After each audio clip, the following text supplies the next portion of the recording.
हमारा टॉपिक है वो बेसिक जेनेटिक्स से रिलेटेड है, जिसमें हमने ऑलरेडी एक लेक्चर रिकॉर्ड कर चुका है। आज हम जीन, एलील, इनके बारे में डिस्कशन कर लेते हैं। हमने कल पढ़ा था कैरेक्टर के बारे में कि for example height, skin colour, hair, ये सारे कैरेक्टर हैं। फिर उस कैरेक्टर के जो वेरिएंट होते थे इसको हम क्या कहते थे? ट्रेड्स। फॉर एग्जांपल हाइट है, अब हाइट या तो टाल होगा या ड्वार्फ होगा। अब ये टाल और ड्वार्फ ये क्या चीज़ है? ये वेरिएंट है। और फिर हमने ये कहा कि इस कैरेक्टर को कंट्रोल करने के लिए एक चीज़ होगा जिसको हम जीन कहते थे। मेंडल ने इसको जीन का टर्म नहीं दिया था, मेंडल ने इसको फैक्टर का टर्म दिया था, बाद में इसको जीन कहा था।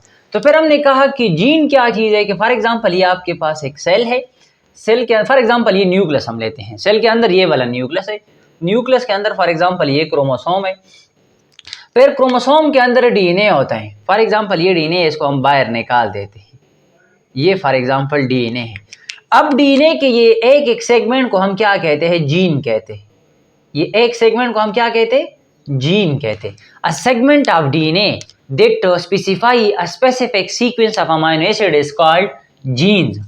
अब जिसी तरह हर कैरेक्टर के एक से ज्यादा क्या हो सकते हैं? उसके ट्रेड हो सकते हैं। इसी तरह हर जीन के दो या दो से ज्यादा अल्टरनेट फॉर्म होते हैं, टू या टू से ज्यादा अल्टरनेट फॉर्म होते हैं, और उस अल्टरनेट फॉर्म को हम क्या कहते हैं? एलील कहते हैं।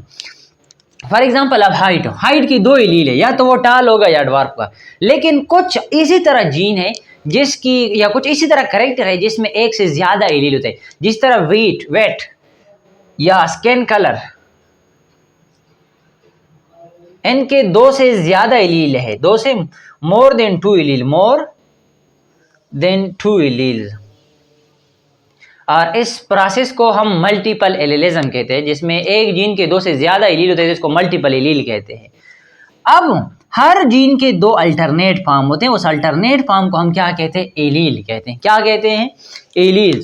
फिर एलील दो टाइप्स के होते हैं, या तो वो डोमिनेंट होगा, या तो वो एलील डोमिनेंट होगा, या तो वो एलील रिसेसिव होता है।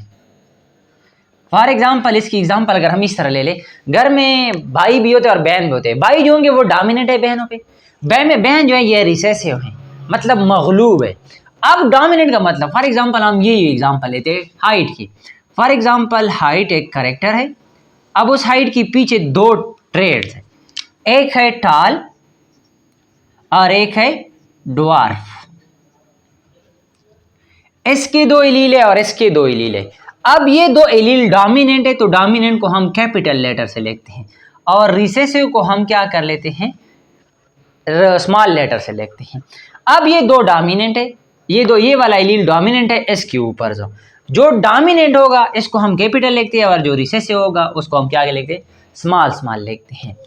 अब क्या डोमिनेंट का क्या मतलब है कि फॉर एग्जांपल अब ये दो एलील जो होंगे, फॉर एग्जांपल ये मेल है और ये फीमेल है। अब इस दोनों ने कंबाइन होकर के यहाँ पे ज़ाइगोट बनाना है। तो ज़ाइगोट में आप सबको पता है कि फॉर एग्जांपल अगर ह्यूमन में 46 क्रोमोसोम है, तो ये 23 क्रोमोसोम माँ से आए हैं और ये 23 क्रोमोसोम बाप से आए, तो ये 23 कंबाइन होकर के 46 बनाए हैं। अब यहाँ पर भी ये होगा कि यहाँ से भी एक जीन आएगा और यहाँ से भी एक जीन आएगा, फॉर एग्जांपल एलील आएगा। अब ये हो गया। अब इस कंडीशन को हम हेटेरोजाइगस कहते हैं। क्या कहते हैं? जब दोनों एलील सेम होंगे, फॉर एग्जांपल अगर ये दोनों यहाँ पे आ गए तो ये होमोजाइगस होगा। अब इस कंडीशन को हम हेटेरोजाइगस कहते हैं। क्या कहते हैं? हेटेरोजाइगस कहते हैं। अगर ये दोनों यहाँ पे आ गया बच्चों में, तो इसको हम कहते हैं होमोजाइगस। क्या कहते हैं? होमोजाइगस। अगर ये दोनों आ गए तो इसको हम होमोजाइगस डोमिनेंट कहते हैं। अगर ये दोनों आ गए, ये दोनों एलील यहाँ पे आ गए बच्चों में, तो इसको हम होमोजाइगस रिसेसिव कहते हैं। क्या कहते हैं? Homozygous recessive. अब ये कंडीशन क्या होगा? ये हेटेरोजाइगस होगा। ये हेटेरोजाइगस डोमिनेंट है। हेटेरोजाइगस मतलब ये वाला एलील इसके ऊपर डोमिनेंट है, मतलब ये अपना कैरेक्टर नहीं शो करेगा। तो ये जो बच्चा होगा वो क्या होगा? ठाल होगा। क्या होगा? ठाल होगा। तो इसको हम क्या कहते हैं? हेटेरोजाइगस डोमिनेंट और इसको हम कहते हैं होमोजाइगस रिसेसिव, इसको हम कहते हैं होमोजाइगस